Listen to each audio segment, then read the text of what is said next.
So in this video, I want to just give you some of the updates for the people who are coming in the September intake. I think this video is going to be really useful to them, as I'm going to talk about all the different things such as part-time job, post-study work visa, and the most important thing is about the accommodation, which I want to touch in this video. So let us start with the part-time job thingy. So be rest assured that there are plenty of part-time jobs available in the UK.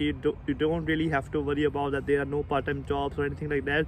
The only thing which, in my opinion, what you should do is before coming to the UK is just to make your CV for the part-time job, right? Not for a full-time job. Yeah, make for a full-time job as well. Make two different CVs. The very first CV, make it for a part-time job, which is short and brief. Just look on Google, because I have not made that video on CV for at the moment, and I want to make that video soon. It's going to be, but at the moment, just use Google as your friend and basically have a look how does a part-time CV looks like and how does a full-time CV looks like.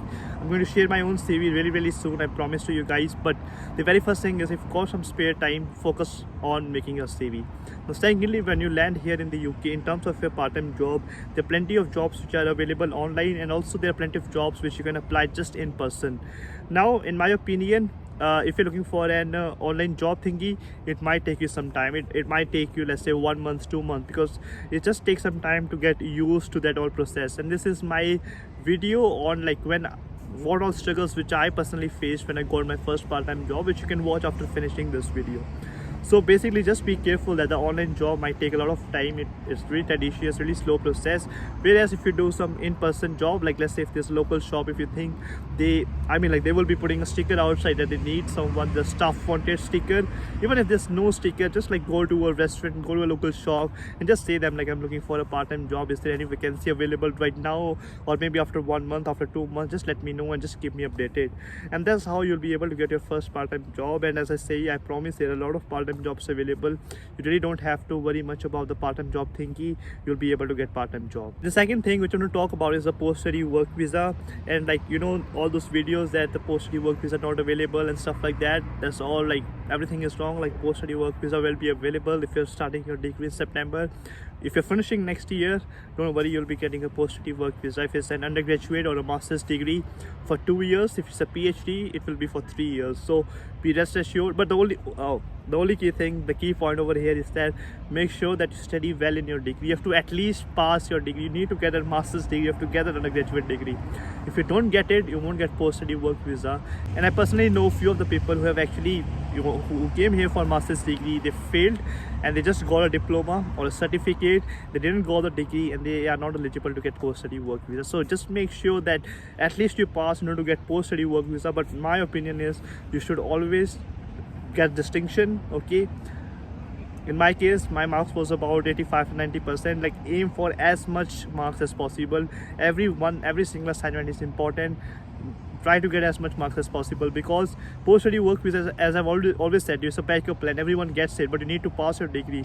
But the most challenging thing is to get a sponsored job, and the sponsored job you'll be only getting it. Sponsored means you need to get a work visa from the company, right? You'll be only getting it if you study well in your degree, because it's going to be competitive, right? The UK students are applying, everyone is applying, and everyone has, if all of them has got a distinction, and you've just passed your degree, it's a bit hard to get a job. You know my point, what I'm trying to say over here. So make sure that you study really well in your master's program or the degree whichever you're pursuing. The third and the most important thing is about the accommodation. I cannot emphasize much. This is the time to book your accommodation for September intake. If you wait now, there will be two different things which are going to happen. The very first thing is the price of the room is going to increase a lot. The second thing, there's no room available at all. And this is what happened with me even the last year. I waited until August, and last intake was under lockdown. Not much people were applying for September intake. Despite that, I was looking at a room in August. I couldn't find one single room for myself, and I had to pay extra amount of money because I was doing an emergency booking. So make sure that you've booked your accommodation as soon as possible. And the other thing is, let's say before applying for the visa, in my case, before applying for visa, I had booked my accommodation, right? Even the same you can do. The second thing is, let's say something unfortunate happens, you have not been able to get your student visa, you always take a refund of your deposit back. In order to reserve your room, just to book it, you just need to pay the deposit, right? But let's say if you don't get a student visa, there will be a refund policy, and it's really kind of my suggestion for you to read the refund policy. It's very good to have that awareness. how much days does it take to get a refund, and all those things. And here Amber Student is doing a really great job because it's a marketplace for accommodations. For example, if you're looking for Glasgow, just write down Glasgow. If it's University of Strathclyde, just write University of Strathclyde. Be able to see all the accommodations in that city or close to that accommodation. You'll be able to simply book that accommodation, and you can also filter down the cheapest accommodation, expensive ones, studio apartments. So another thing is, a studio apartment, more than one person can stay, 2 person can stay. For couples, I will definitely suggest you to go for studio apartments through Amber Students accommodations, which are available over there. So my advice here would be, just try booking your accommodation as soon as possible, and Amber Student is doing a great job. This is a resource which I am working with them for like last 2 years, and I've not even seen one student which has been disappointed by their service, because they are available 24/7, free inquiry, everything is free of cost.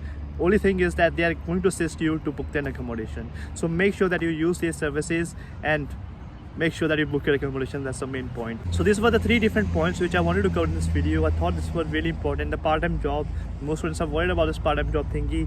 The second was the post-study work visa. Most students were worried about is a post-study work visa finishing or not.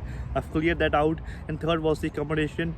Accommodation is the most important thing. Like, you know, that's the main intention of this video. So with this, I hope this video was helpful. Make sure to like it if you enjoyed, and subscribe to the channel for regular updates. We'll see you in my next video. Bye bye.